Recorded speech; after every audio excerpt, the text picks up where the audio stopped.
Tawang monastery के इस video में आपका बहुत बहुत स्वागत करता हूँ। वैसे तो अधिकांश लोग इस बात से अवगत होंगे कि ये भारत की सबसे बड़ी मोनास्ट्री है, लेकिन ये एक अचरज की बात है कि अधिकतर लोगों को इस मोनास्ट्री का असली नाम भी नहीं पता होता है। जी हाँ, इसीलिए मैं आपके लिए यह वीडियो लेकर के आया हूँ और आपसे आग्रह करता हूँ कि आप इस वीडियो के अंत तक मेरे साथ बने रहें। इस वीडियो में मैं इस मठ के पीछे की कहानी आपको सुनाऊंगा और इससे जुड़े हुए कुछ दिलचस्प तथ्य भी हैं जिस पर मैं प्रकाश डालने की कोशिश करूंगा। तो चलिए शुरू करते हैं इस वीडियो को। वैसे तो हम इस मोनास्ट्री को तवांग मोनास्ट्री के नाम से जानते हैं, लेकिन इस मोनास्ट्री का जो असली नाम है वो है गार्डन नामग्याल लात्से मोनास्ट्री। यह एशिया का दूसरा सबसे बड़ा मोनास्ट्री है और ये भारत का सबसे बड़ा मोनास्ट्री है और साथ ही सबसे पुराना मोनास्ट्री भी है। विश्व का सबसे बड़ा मोनास्ट्री जो कि पोटाला पैलेस है वो लासा में स्थित है। एक और दिलचस्प बात है कि बिहार स्टेट का नाम विहार शब्द से आया है, जिसका मतलब मोनास्ट्री ही होता है। चलिए अब हम इस मोनास्ट्री के निर्माण के बारे में भी कुछ जान लेते हैं। इस मोनास्ट्री को 16वीं शताब्दी में बनाया गया था। 16वीं सदी में 5वें दलाई लामा हुआ करते थे। उन्होंने मेराक लामा लोत्रे को भेजा था एक मठ के निर्माण के लिए। वो एक घोड़े पर सवार होकर के निकले और एक उपयुक्त स्थान की तलाश में इधर उधर भटकने लगे। अंत में जब उन्हें कोई भी अच्छी जगह नहीं मिली तो वो काफी परेशान हो गए और उन्होंने एक गुफा में शरण लिया और वो प्रार्थना करने लगे कि उनको एक उपयुक्त स्थान दिलाने में उनकी मदद करें।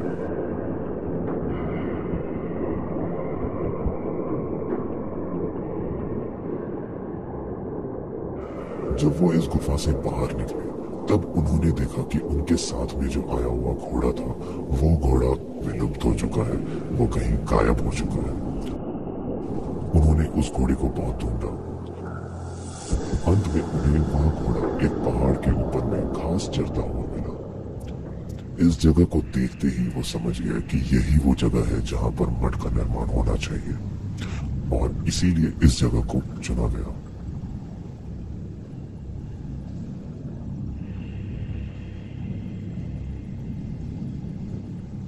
जैसा कि मैंने आपको बताया, इस मोनास्ट्री का नाम है गाल्डन नामग्याल लात्से मोनास्ट्री।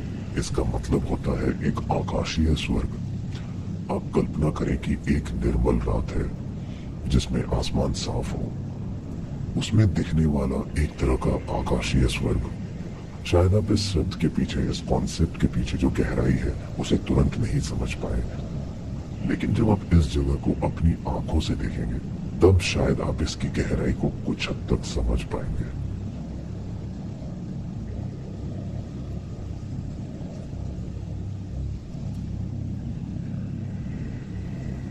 इस मठ का प्रांगण इतना बड़ा है कि इसके अंदर में कुल मिलाकर के लगभग 65 बिल्डिंग्स हैं और इस मठ में लगभग 450 से 500 के आसपास भिक्षु रहते हैं। इस मठ की जो 4 दीवारी है, यानी कि इसका जो पेरीमीटर है, उसकी लंबाई 282 मीटर है। तो इससे आप कल्पना कर सकते हैं कि यह मठ कितनी ज्यादा बड़ी है। अब मैं आपको इस मोनास्ट्री के कुछ महत्वपूर्ण हिस्सों के बारे में बता देता हूँ।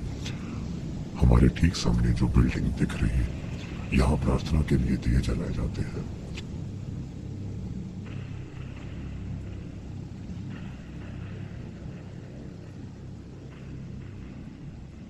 इसके दाहिने ओर आपको एक ऊंचा सा ध्वज नजर आएगा। इसे प्रेयर पोल भी कहते हैं और तिब्बतियन भाषा में इसे दारचोक कहा जाता है। मेरा ये अनुमान है कि ये यहाँ पर पाए जाने वाले कॉनिफरस पेड़ के तने से बनाए गए हैं।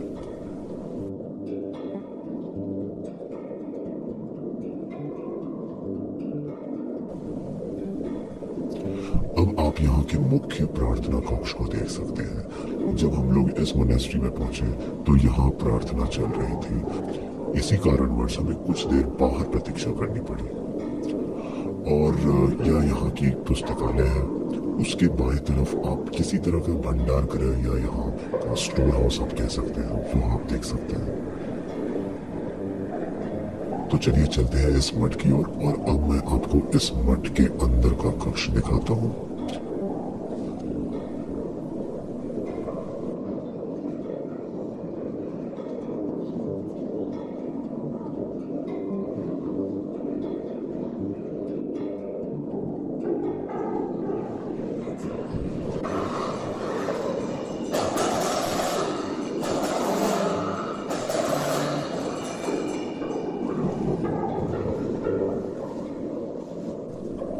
जब मैं इस मठ के आंगन में प्रतीक्षा कर रहा था तो एक अनोखी चीज देखने को मिली।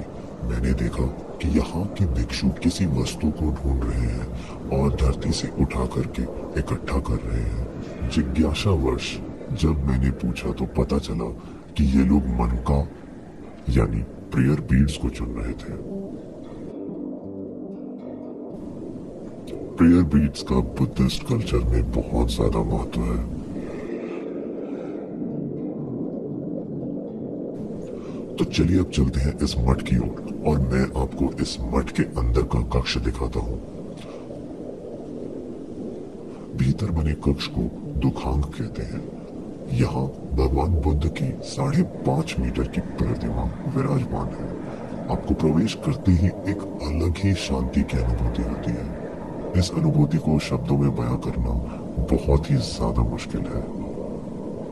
हमारे इस पूरे ट्रिप का सबसे बड़ा अफसोस यही रहा कि हम अरुणाचल के मठों में अधिक समय नहीं बिता पाए। यदि आप अरुणाचल के ट्रिप को प्लान करते हैं तो इन मठों के लिए थोड़ा सा समय जरूर निकाल करके रखें।